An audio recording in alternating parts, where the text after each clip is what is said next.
Hi friends, ఎలా ఉన్నారు? రోజుకో సూక్తిలో ఈరోజు పారమార్థికతకు, వేదాంతానికి, సంఘనీతికి, సహృద్భావానికి, ప్రియవర్తనకు, ప్రేమకు భారతదేశం మాతృభూమి. అది ఎప్పుడూ కూడా సజీవంగా ఉంచాల్సిన బాధ్యత మన మీదనే ఉంది. ఇక నేను అందరూ వెళ్ళే దారిలో నడవను. ఎందుకు అంటే, ఎవ్వరూ చేయలనేది నేను సాధించాలనుకుంటున్నాను కాబట్టి, ఒక మనిషి రూపాన్ని లేదా అతడిలోని లోపాలను చూసి నవ్వడం, వెక్కిరించడం ఎంత మాత్రమూ సరికాదు. ఒకవేళ అదే స్థానంలో మనం ఉంటే ఏంటి అన్నది ఆలోచించి ప్రవర్తించాలి. మనస్ఫూర్తిగా నవ్విన నవ్వు మనకే కాదు, మనల్ని చూసిన వారికి కూడా సంతోషాన్ని కలిగిస్తుంది. ప్రస్తుత కాలంలో ఎటువంటి అనారోగ్యము లేకుండా ఉండడం కూడా అదృష్టమేనని చెప్పాలి. అర్హత ఉన్నవారికి కాకుండా లేనివారికి పదవులు లభించినప్పుడు మంచివారు కూడా చెడ్డవారుగా మారే పరిస్థితులు ఏర్పడతాయి. సాధారణంగా లోకంలో అందరూ స్వార్థపరులేనని మనం అనుకుంటూ ఉంటాం. కానీ ఇతరులు కూడా మన గురించి అలాగే అనుకుంటారు అని ఆలోచించం కదా. అయితే ఆ అదే మనిషి నైజం కూడా ఒక కుటుంబంలోని సభ్యులందరూ కలిసిమెలిసి ఆనందంగా ఉంటే అంతకు మించిన ఆస్తి అనేది, ఐశ్వర్యం మరొకటి ఉండదు కదా. కష్టపడి పనిచేస్తే కటిక పేదరికాన్ని సైతం కూడా పారద్రోలవచ్చు. మిత్రమా, ఓటమి మనల్ని మళ్ళీ ప్రయత్నించకుండా అంతులేని నిరాశలో ముంచెత్తుతుంది. కానీ ఆ నిరాశలో నుంచి కూడా ఎవరైతే బయటకు వచ్చి పోరాటం సాగిస్తారో వారిని ఆపడం ఎవ్వరికీ సాధ్యం కాదు.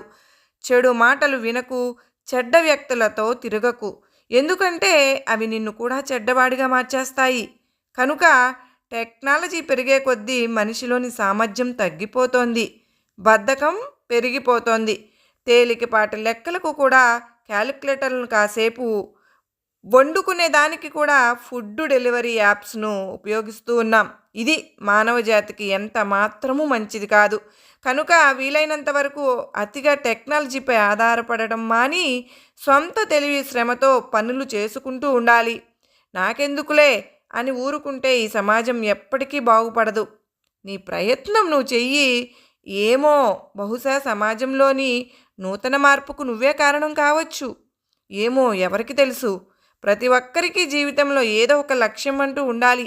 ఎందుకంటే అదే మనల్ని చెడుదారి పట్టనివ్వకుండా సరైన మార్గంలో నడిపిస్తుంది. కనుక కాలం ఎప్పుడు కూడా ఎలా మారుతుందో తెలియదు. ఇప్పటి వరకు నా అనుకున్న వాళ్ళు ఉన్నట్టుండి శత్రువులుగా కూడా మారి మనల్ని దూరం పెట్టవచ్చు కదా. అసలు ఎవరో కూడా తెలియని వ్యక్తులు మన జీవితంలోనికి వచ్చి విడదీయలేనంతగా మనలో కలిసిపోవచ్చును కూడా. అలాగే మిత్రమా, ఊహించనివి జరగడమే కదా జీవితం అంటే. కోపం కూడా మనకు మంచే చేస్తుంది. కానీ దాన్ని ఎప్పుడు, ఎందుకు, ఎలా ఉపయోగించాలో మనకు తెలిసి ఉండాలి. తన కింది వాళ్లను సేవకులుగా భావించి వారిపై అజమాయిషి చలాయించడం నాయకుని లక్షణాలు కాదు. ప్రజల కష్టాలను గుర్తించి వారి కోసం ముందడుగు వేసేవాడే నిజమైన నాయకుడు. లక్ష్యం ఎంత పెద్దదైతే మన ప్రయత్నం అంత ఉన్నతంగా ఉండాలి. భయం అనేది మన మనసులో మెదిలే ఒక అపోహ మాత్రమే, అది నిజం కాదు. మనకు ఏదైనా విషయం పట్ల పూర్తి జ్ఞానం, ఇంకా క్లారిటీ ఉంటే కనుక అక్కడ భయం అనేది ఉండదు. సాధారణంగా మనల్ని మనం నిరూపించుకోవడానికి సరైన అవకాశాలు లేవు అని బాధపడుతూ ఉంటాం కదా. కానీ సరిగ్గా ఓపికతో గమనిస్తే మన చుట్టూ ఉన్న ప్రతి సమస్యకు మన మన మనకు ఒక అవకాశమే గలా కనిపిస్తుంది. ప్రతి మనిషికి రోజుకు 24 గంటలే ఉంటాయి. కానీ వాటిని సద్వినియోగపరుచుకుంటున్నారా లేక వృధా చేసుకుంటున్నారా అన్న దానిలోనే వారి వారి జయాపజయాలు ఆధారపడి ఉంటాయి. ఇంతకు మించి ఇక నా వల్ల కాదు, ఆపేద్దాం అని నాకు అనిపించిన ప్రతిసారి నాతో నేను చెప్పుకునే మాట ఏంటో తెలుసా? చివరి శ్వాస దాకా పోరాడు మిత్రమా. ప్రతి జ్ఞాపకం అనుభవం కాకపోవచ్చు, కానీ ప్రతి అనుభవం ఓ జ్ఞాపకమే. పాము తన గుడ్లను తానే తిన్నట్లు డబ్బు మదం తలకెక్కిన మనిషి తన వాళ్లను తానే దూరం చేసుకుంటాడు. ధైర్యం అంటే ఎవరో మనకు అండగా ఉన్నారని చెప్పడం కాదు, ఎవరు ఉన్నా లేకున్నా మనకు మనం ఉన్నామని చెప్పుకోవడమే అసలైన ధైర్యం. ఊహలకు వాస్తవాలకు మధ్య చాలా తేడా ఉంటుంది. ఎప్పుడు ఊహల్లో విహరించేవాడు వాస్తవంలో ఆనందంగా జీవించలేడు. అలా కాకుండా నిజంగా నిజాన్ని ఒప్పుకుని వాస్తవంలో బ్రతికేవాడు దేనికి కూడా వ్యధ చెందడు. మన మనసులోని మాట నిర్భయంగా బయటకు చెప్పడం స్వేచ్ఛ అయితే, నేను చెప్పిందే సరైనది అని వాదించడం మూర్ఖత్వం అనిపించుకుంటుంది. మనిషి అందరితో నిజాయితీగా ఉండలేకపోయినా పర్వాలేదు, కానీ కనీసం తనతో తానైనా నిజాయితీగా వ్యవహరించాలి. మన పని మనం సక్రమంగా చేస్తూ ఆపై ఫలితాన్ని ఆ దేవునికి విడిచిపెడితే అనుకున్న కార్యం సఫలమయ్యే అవకాశం తప్పకుండా ఉంటుంది. కనుక మనం ఏ పని చేసినా దేవుడా అంతా నువ్వే చూసుకోవాలి, నువ్వే నాకు దిక్కు అని ప్రార్థించడం వలన ఎటువంటి ప్రయోజనము ఉండదు. మిత్రమా, నీతులు చెప్పమంటే అందరూ చెప్తారు, కానీ వాటిని పాటించేవారే చాలా అరుదుగా ఉంటారు. మీకున్న బలవంతుణ్ణి చూసి మీకుంటే కూడా భయపడవద్దు. సరైన సమయం చూసి ఆయువు పట్టు మీద కొడితే ఎంతటి వారికైనా కింద పడాల్సిందే.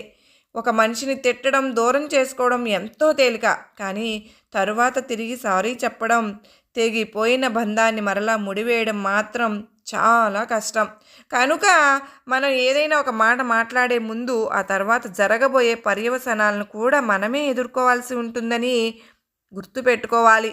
తనకు నచ్చిందల్లా కావాలంటుంది మనసు, కానీ అవసరమైనది మాత్రమే తీసుకోమంటుంది మెదడు. అయితే మనసు చెప్పింది వినాలా లేక మెదడు చెప్పింది వినాలా అన్నది మాత్రం మన బుద్ధిని ఉపయోగించి తెలుసుకోవాలి. మనం ఎప్పుడైతే బద్ధకాన్ని వదిలిపెడతామో అప్పుడు దరిద్రం ఆటోమేటిక్గా మన జీవితాన్ని వదిలి వెళ్ళిపోతుంది. నీకు ఉన్న కష్టాలు, బాధలతో నీ లక్ష్యానికి సంబంధమే లేదు. దానికి కావలసిందల్లా నీ శ్రమ, నీ సమయం మాత్రమే. మనం ఒకరి ముందు తగ్గాము అంటే అర్థం తప్పు మనదే అని కాదు. మనం మన ఈగో కన్నా వాళ్ళతో బంధానికి ఎక్కువ విలువ ఇస్తున్నాం అని అర్థం. ప్రతి ఒక్కరిలో ఏదో ఒక టాలెంట్ ఉంటుంది. గుడ్డిగా వేరొకరిని ఫాలో అవడం కన్నా కూడా మనలో ఉన్న టాలెంట్ని గుర్తించి దానికి మెరుగు పెట్టుకోవడం అత్యుత్తమం. మనం ఆలోచించే ఒక్క ఆలోచన కూడా, తీసుకునే ఒక్క నిర్ణయం, చేసే ఒక్క పని మన జీవితాన్నే మార్చగలదు. మిత్రమా, జీవితం సాఫీగా సాగాలి అంటే రెండే నియమాలు.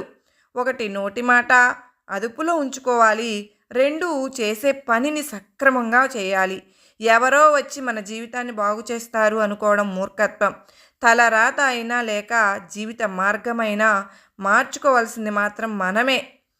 శరీరం అంటుంది ఇక శ్రమ చేయలేను అని, మనసు చెబుతుంది అలసిపోయాను అని, కానీ సంకల్పం మాత్రం ముందుకు తోస్తుంది ఎట్టి పరిస్థితుల్లోనూ ప్రయత్నం ఆపొద్దని. నేను కూడా దాని మాటకే కట్టుబడ్డాను. చావైనా చస్తాను కానీ ఓటమిని మాత్రం ఒప్పుకోను. గెలిచామా ఓడిపోయామా అన్నది తరువాత విషయం, కానీ వాటి నుంచి మనం ఏం నేర్చుకున్నాం అన్నదే ప్రధానం. ఉన్నట్టుండి ఒక్కసారిగా దేవుడు ప్రత్యక్షమై మనం కోరిన కోరికలన్నీ తీర్చినా మనం సంతృప్తి చెందాము. మన మనసులో ఇంకా ఇంకా కొత్త కోరికలు పుడుతూనే ఉంటాయి కదా, అవి నెరవేరలేని బాధలు కలుగుతూనే ఉంటాయి. మిత్రమా, మనిషి ప్రశాంతతను పొందేది తనకున్న వాటితో సంతృప్తి చెందినప్పుడే. ఎవరూ అందుకోలేనంత ఎత్తుకు ఎదగాలి అంటే ఎవరు చేయలేనంత సాధన చేయాలి. ఎవరు పడనంత కష్టం పడాలి. ఎవరూ ఊహించినంత పట్టుదలతో ఉండాలి. అటువంటి వారికి మాత్రమే అంతటి విజయాలు సాధ్యమవుతాయి. మనల్ని మోసం చేసిన వారికి మనం అతిపెద్ద శిక్ష వారిని క్షమించి వదిలివేయడమే అని గుర్తుంచుకో. అది మన హుందాతనాన్ని, వారి తప్పుడు బుద్ధిని ప్రదర్శిస్తుంది.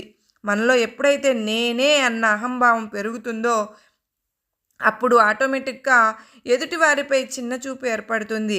అది భవిష్యత్తు అవతల వారికన్నా కూడా మనకే ఎక్కువ నష్టాన్ని కలుగజేస్తుంది. కనుక మనకు ఎంత తెలిసినా, ఎంత గొప్ప విజయాలు సాధించినా వినయంతో ఉండడం నేర్చుకోవాలి. రేపు ఏం జరుగుతుందో ఎవరికి తెలియదు. కనుక ఉన్నన్నాళ్ళు ఎవరితో ఎటువంటి తగాదాలు, గొడవలు లేకుండా నలుగురితో కలిసి నవ్విస్తూ ఆనందంగా జీవిద్దాం. మిత్రమా, జీవితంలో కావాల్సింది ఏంటో దానికంటే ఎక్కువ పొందడానికి ఒకే ఒక్క దారి. దాన్ని ఎన్నో పెద్ద అడ్వెంచర్గా చూసి ధైర్యంగా ముందుకు వెళ్ళడమే. ఈ ప్రపంచంలో ఎన్ని సంవత్సరాలు జీవించామన్నది ముఖ్యం కాదు. ఆయా సంవత్సరంలో ఎంత ఆనందంగా జీవించాం అన్నదే ముఖ్యం. మిత్రమా, ఆఖరిగా ఒక్క మాట చెప్తాను.